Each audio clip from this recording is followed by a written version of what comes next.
Assalamualaikum warahmatullahi wabarakatuh. Perkenalkan, nama saya Wiji Nurrohmah, kelas PAI 5D. Teman-teman sekalian, alhamdulillah hari ini kita masih diberi kesehatan, kita masih diberi kesempatan untuk belajar bersama. Dan hari ini kita akan belajar tentang fikih dan usul fikih. Dan sebelumnya, marilah kita awali dengan bacaan basmalah terlebih dahulu. Bismillahirrahmanirrahim. Semoga ilmu yang kita pelajari hari ini akan menjadi ilmu yang berkah dan bermanfaat. Dan semoga Allah memberi kemudahan bagi kita dalam belajar. Amin. Nah, teman-teman, apakah kalian tahu apa itu fikih dan apa itu usul fikih?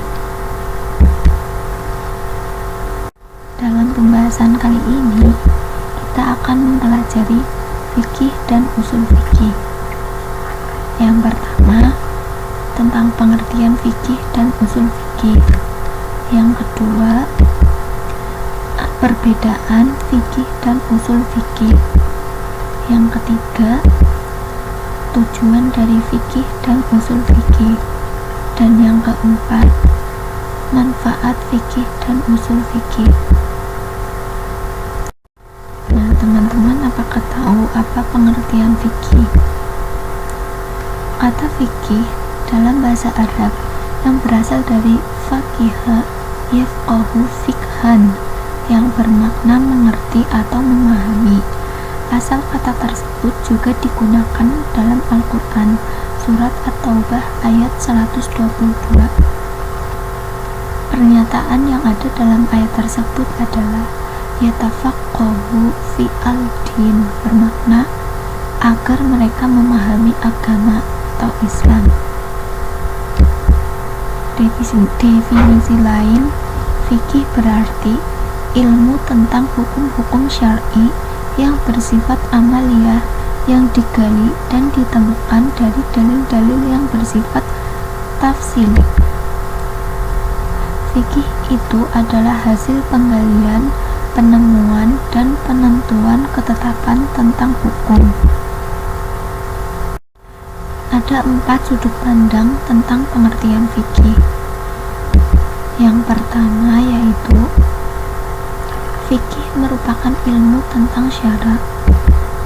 Dan yang kedua, fikih mengkaji hal-hal yang bersifat amaliyah, furu'iyah, atau praktis dan bersifat cabang. Dan yang ketiga, fikih merupakan pengetahuan tentang hukum syara yang didasarkan pada dalil tafsili, yakni Al-Quran dan Sunnah. Dan yang terakhir yaitu fikih digali dan ditentukan melalui penalaran dan istidlal atau penarikan kesimpulan mujtahid. Dalam pengertian lain, fikih secara etimologis berarti paham yang mendalam. Bila paham dapat digunakan untuk hal-hal yang bersifat lahiriah, maka fikih berarti paham yang menyampaikan ilmu lahir kepada ilmu batin. Karena itulah At-Tirmidzi menyebutkan fikih tentang sesuatu berarti mengetahui batinnya sampai kepada kedalamnya. Ada pendapat yang mengatakan bahwa fikhu atau paham tidak sama dengan ilmu, walaupun wazan atau timbangan lafaznya sama. Meskipun sebelum ilmu, paham adalah pikiran yang baik dari segi kesiapan menangkap apa yang ditutur. Ilmu bukanlah dalam bentuk zanni seperti paham atau fikih yang merupakan ilmu tentang hukum yang zanni dalam dirinya. Secara definitif, fikih berarti ilmu tentang hukum-hukum syar'i yang bersifat amaliyah yang digali dan ditemukan dan dalil-dalil yang tafsili. Dari definisi ini, fikih diibaratkan dengan ilmu karena fikih itu semacam ilmu pengetahuan. Memang fikih itu tidak sama dengan ilmu seperti disebutkan di atas. Fikih itu bersifat zanni. Fikih adalah apa yang dapat dicapai oleh mujtahid dengan zannya, sedangkan ilmu tidak bersifat zanni seperti fikih. Namun karena zan dalam fikih ini kuat, maka ia mendekati kepada ilmu. Karenanya dalam definisi ini ilmu digunakan juga untuk fikih. Nah, adapun pengertian usul fikih. Kata usul merupakan jamak atau plural dari kata asal. Kata usul secara etimologis mempunyai arti berakar, berasal, pangkal, asal, sumber, pokok, induk, pusat, asas, dasar, semula, asli, kaidah, dan silsilah. Usul fikih adalah ilmu pengetahuan tentang kaidah-kaidah yang membawa kepada usaha merumuskan hukum dari dalil-dalil yang terperinci. Usul fikih adalah pedoman atau aturan-aturan yang membatasi dan menjelaskan cara-cara yang harus diikuti seorang faqih dalam usahanya menggali dan mengeluarkan hukum syara dari dalilnya. Istilah usul fikih berasal dari dua kata, yakni usulun, usul, dan kata al-fiqh.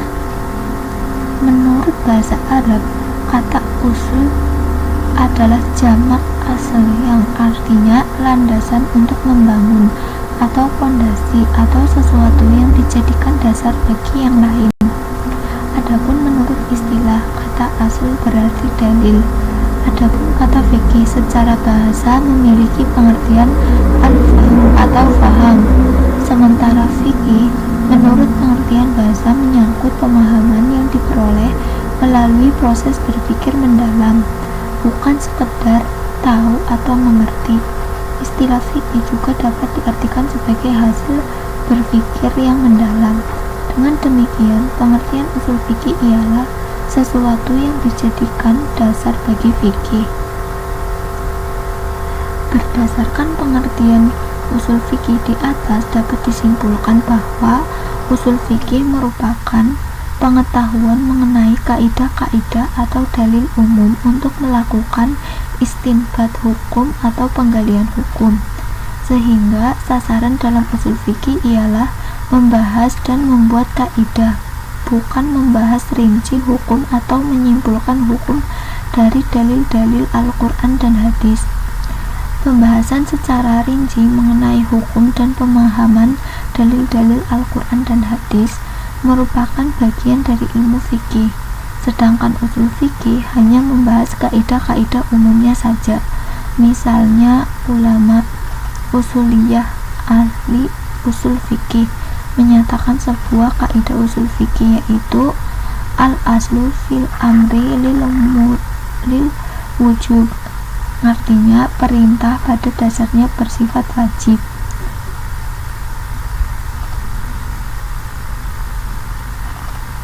Adapun ruang lingkup dari pembahasan usul fikih, diantaranya 1.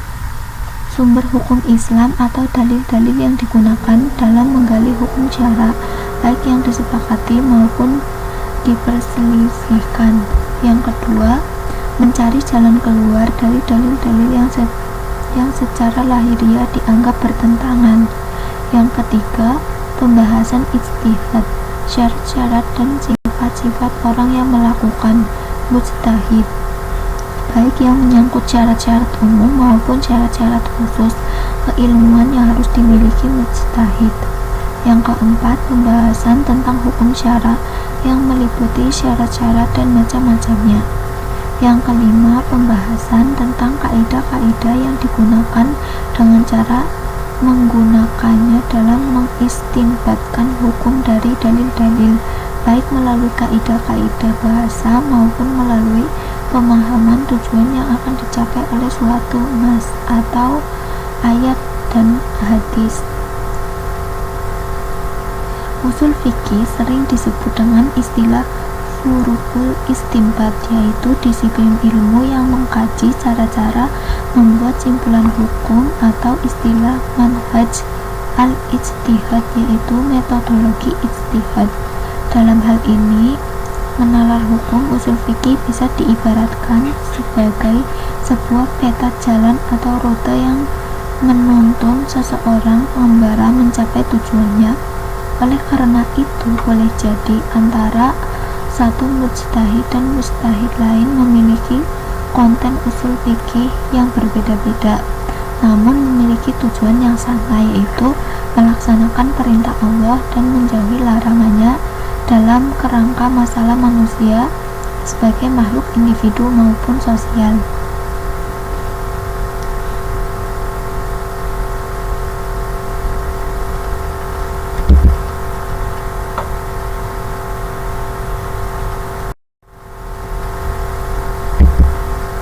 Perbedaan antara fikih dan usul fikih. Perbedaan fikih. 1.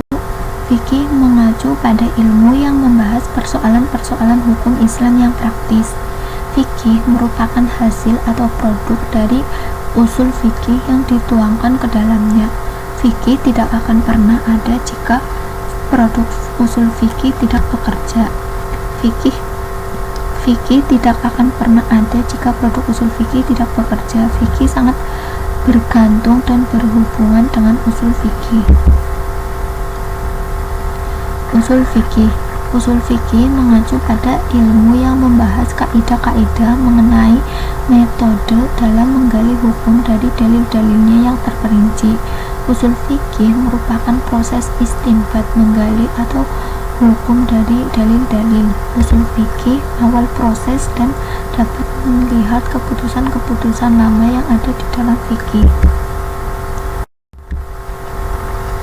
Perkembangan ilmu usul fikih. Usul fikih pada zaman Nabi. Penulisan ilmu usul fikih pada abad kedua Hijriah, akan tetapi sebagai kaidah-kaidah muhammah atau penyempurna dari pengambilan hukum dari dalil-dalil, ilmu usul fikih telah disyaratkan oleh Rasulullah SAW di dalam fatwa-fatwa beliau. Di antaranya adalah pengambilan dalil dengan menggunakan qiyas dan perkataan beliau kepada Al-Faruq. Usul fikih pada masa sahabat radhiyallahu anhum. Para sahabat radhiyallahu anhum adalah orang Arab asli yang sangat memahami makna kata-kata dalam kitabullah dan sunnah Rasul. Selain itu, mereka mampu menerapkan hukum-hukum syariat dari dalil-dalil tersebut tanpa memerlukan kaidah tertulis. Istinhad mereka mencangkup qawaid usuliyah. Contoh, keputusan Abu Bakar untuk memerangi orang-orang yang menolak untuk berzakat ditentang oleh Umar.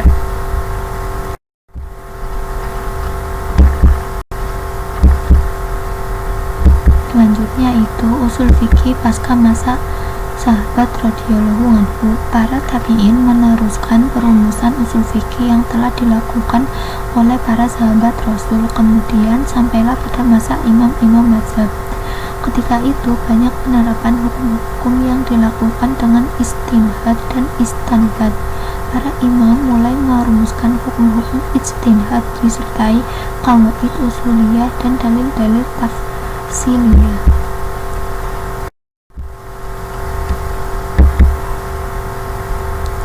Metodologi usuliyah atau pakar ilmu usul fikih. Metode Hanafiyah. Metode ini memiliki karakteristik menghubungkan qawaid usuliyah dengan furu fikihiyah. Mereka menjadikan usul mengikuti furu. Qawaid tersebut diterapkan berdasarkan kebutuhan furu fikihiyah, karena qawaid ini digunakan untuk kepentingan furu. Yang kedua, metode non-Hanafiyah. Metode ini memiliki perhatian untuk merumuskan persoalan usuliyah dan menetapkan kaidah-kaidah secara logis berdasarkan dalil tanpa memperhatikan furu fikihiyah.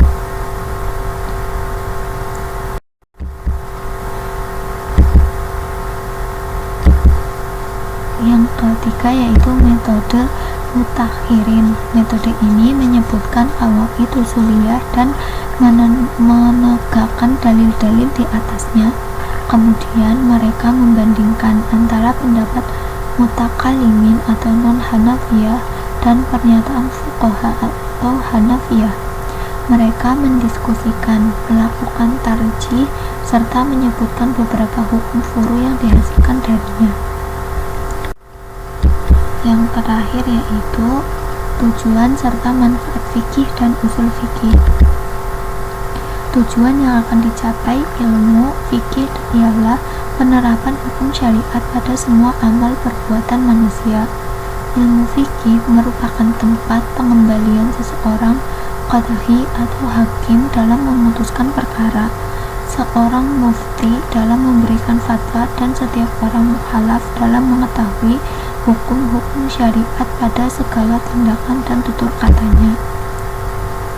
Tujuan ilmu usul fikih ialah penerapan kaidah-kaidahnya dan pembahasan-pembahasan pada dalil-dalil yang terperinci untuk mencapai hukum-hukum syariat yang ditunjukkan. Dengan kaidah-kaidah dan pembahasan-pembahasan ini, maka nas-nas syariat dapat dipahami dengan sempurna dan hukum-hukum yang ditujukan oleh nas-nas itu dapat diketahui dengan seksama. Bila kita telah mengetahui metode usul fikih yang dirumuskan ulama terdahulu, maka bila suatu ketika kita menghadapi suatu masalah, baru kita mungkin ditemukan hukumnya dalam kitab-kitab fikih terdahulu, maka kita akan mencari jawabannya hukum terhadap masalah baru itu dengan cara menerapkan kaidah-kaidah hasil rumusan ulama terdahulu. Selain itu, kita juga bisa mengetahui bagaimana mujtahid zaman dahulu memutuskan hukum fikih, memahami maksud atau tujuan disyariatkannya hukum Islam, memahami bagaimana proses suatu hukum ditetapkan, memahami adat kebiasaan atau tradisi yang dapat dijadikan sumber hukum, memahami masalah mursalah, memahami berbagai metode istinbat, hingga terbuka terhadap perbedaan pendapat di dalam Islam. Menurut Abdul Wahab Khalaf 1942, tujuan mempelajari ilmu usul fikih ialah 1. Menerapkan kaidah-kaidah teori pembahasan dalil-dalil secara terperinci dalam menghasilkan hukum syariat yang diambil dari dalil-dalil tersebut. Yang kedua, untuk mencari kebiasaan paham atau pengertian dari agama Islam. Yang ketiga, untuk mempelajari hukum-hukum Islam yang berhubungan dengan kehidupan manusia. Yang keempat, kaum muslimin harus bertafakuh, artinya memperdalam pengetahuan dalam hukum-hukum agama, baik dalam bidang akidah dan akhlak maupun dalam bidang ibadah maupun muamalah. Secara lebih rinci, ada beberapa manfaat dari usul fikih, yaitu 1.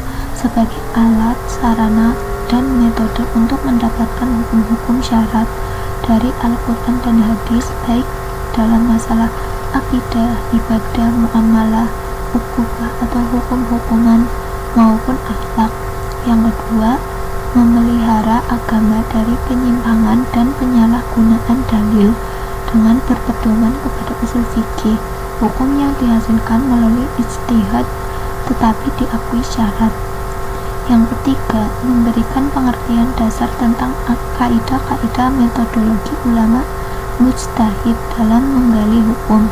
Yang keempat, dengan mempelajari ilmu usul fikih dapat diketahui kaidah-kaidah, prinsip-prinsip umum syariat Islam secara memahami suatu dalil dan penerapannya dalam kehidupan manusia.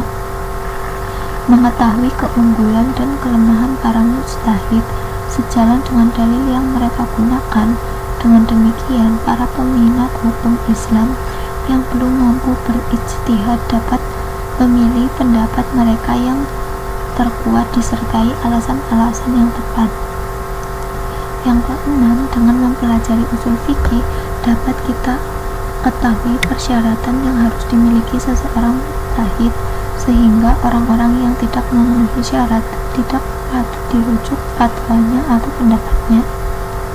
Yang ketujuh, mengetahui apa dan bagaimana metodologi yang ditempuh oleh seorang mujtahid dalam beristinbat. Yang kedelapan, mengetahui sebab-sebab ikhtilaf di antara para ulama. Kesembilan, menumbuhkan rasa hormat dan adab terhadap para ulama. Kesepuluh, membentuk dan mengembangkan kemampuan berpikir logis dan kemampuan di bidang fikih secara benar.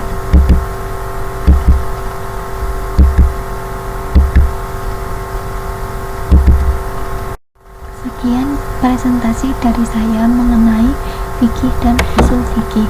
Apabila saya dalam melakukan penjelasan kurang jelas, saya minta maaf sebesar-besarnya. Sekian, wassalamualaikum warahmatullahi wabarakatuh.